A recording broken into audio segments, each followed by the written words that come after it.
মালদা মুর্শিদাবাদ থেকে কলকাতায় ফিরতেই অসুস্থ রাজ্যপাল সিভি আনন্দ বোস তাকে কমান্ড হাসপাতাল থেকে অ্যাপোলোয় স্থানান্তর করা হলো। কথা বলবো আমাদের প্রতিনিধি অনির্বাণ বিশ্বাসের সঙ্গে। অনির্বাণ, কেমন রয়েছেন রাজ্যপাল? দেখো, রাজ্যপালের অবস্থা কিছুটা স্থিতিশীল। তাকে কিন্তু কিছুক্ষণ আগেই কামান্ড হসপিটাল থেকে নিয়ে আসা হলো বাইপাসের ধারের এক বেসরকারি হাসপাতালে। তুমি জানো যে গতকাল কিন্তু রাজ্যপালকে বাইপাস সার্জারি হয়েছে তার কামান্ড হসপিটালে, এবং সেই সার্জারির ক্ষেত্রেও কিন্তু এই যে বেসরকারি হাসপাতাল বাইপাস সংলগ্ন, সেখান থেকে 4 জন চিকিৎসক যান এবং কামান্ড হসপিটালে তার বাইপাস সার্জারি হয়।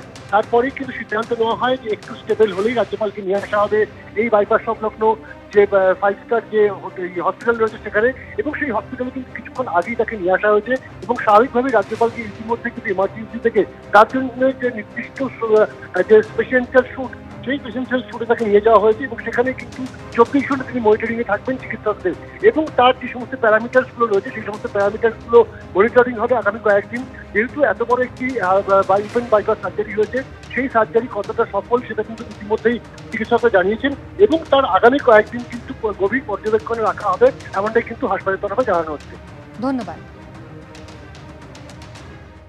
স্বামী ছেলেকে দিয়ে পঞ্চায়েত চালালে হবে না, এটা করতে দেব না, ঠিকঠাক কাজ না করলে পরের বছর টিকিট চাইলে ঘাড় ধরে তৃণমূল অফিস থেকে বার করে দেওয়া হবে।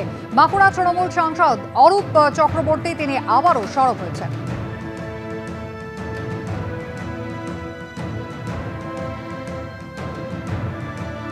আপনি আপনার স্বামীকে নিয়ে ছেলেকে নিয়ে ভাবছেন পঞ্চায়েতটা চালিয়ে নেব, এটা করতে দেব না।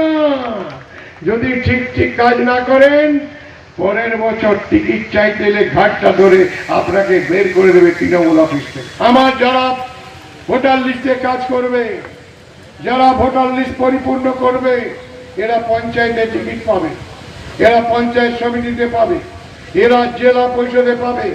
যারা দলের কাজ করবে তারা কিন্তু যোগ্য কাজ পাবে, যোগ্য জায়গা পাবে। এমন যেন না হয় যে দুটো লোকের জন্য গোটা গাঁয়ের লোকের ভোটটা পেলাম না। এমন কাজ এই 1 বছর করবেন না যার জন্য মানুষ আমাদের থেকে মুখ ফিরিয়ে নেয়। জালি মাল বাদ দিন, তৃণমূলের খাবে, তৃণমূলের পড়বে, তৃণমূলের সুযোগ সুবিধা দেবে, আর তৃণমূল মিছিলে হাঁটবে না, তৃণমূলের ভূতে কাজ করবে না, বাদ দিয়ে দিন। পঞ্চায়েত রাজ থেকে শুরু করে তার যে লুটপাট চলছে, সেই লুটপাটের ভাগ বাটোয়ারা তারা ঠিকঠাক পাচ্ছে না। একটা শ্রেণীর মধ্যে চলে যাচ্ছে যেখানে প্রধান আছে, যারা বিডিও অফিস দেখাশোনা করছে, পঞ্চায়েত দেখাশোনা করছে, তাদের পকেটে চলে যাচ্ছে, আর যারা চোখের সামনে দেখছে আর সেই দেখাতেই তারা অতিষ্ঠ হচ্ছে। 26-এ বুঝতে পারবেন যে তৃণমূলের অবস্থা কি হয়েছে। প্রত্যেক জিনিসের একটা শেষ আছে, তার শেষ কফিনের শেষ পেরে কাঁদছে জনগণ, তার জন্য তারাও বুঝতে পেরে